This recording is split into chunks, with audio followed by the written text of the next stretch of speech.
حضرت عائشہ رضی اللہ تعالیٰ عنہ فرماتی ہے کہ نبی صلی اللہ علیہ وسلم کے پاس کسی فوت شدہ شخص کی برائی بیان کی جاتی تو آپ نے فرمایا حضرت عائشہ رضی اللہ تعالیٰ عنہ فرماتی ہے کہ نبی صلی اللہ علیہ وسلم کے پاس کسی فوت شدہ شخص کی برائی بیان کی گئی تو آپ نے فرمایا اپنے فوت شدگان کا ذکر خیر ہی کیا کرو۔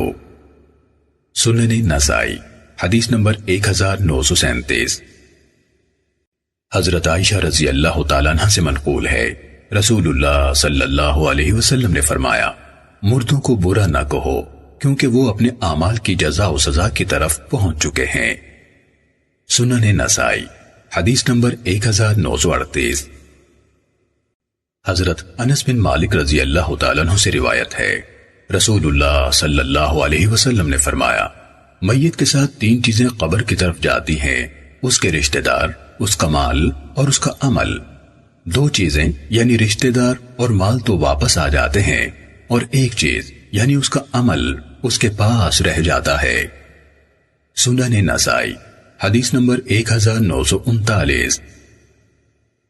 حضرت ابو ہریرہ رضی اللہ تعالیٰ عنہ سے روایت ہے رسول اللہ صلی اللہ علیہ وسلم نے فرمایا مومن کے مومن پر 6 حق ہیں، جب وہ بیمار ہو جائے تو اس کی بیمار پرسی کرے، جب وہ فوت ہو جائے تو اس کے کفن دفن اور جنازے میں شریک ہو، جب وہ دعوت دے تو قبول کرے، جب وہ اسے ملے تو سلام کہے، جب اسے چھینک آئے تو اسے دعا دے اور اس کی خیر خواہی کرے جب وہ غائب ہو یا موجود۔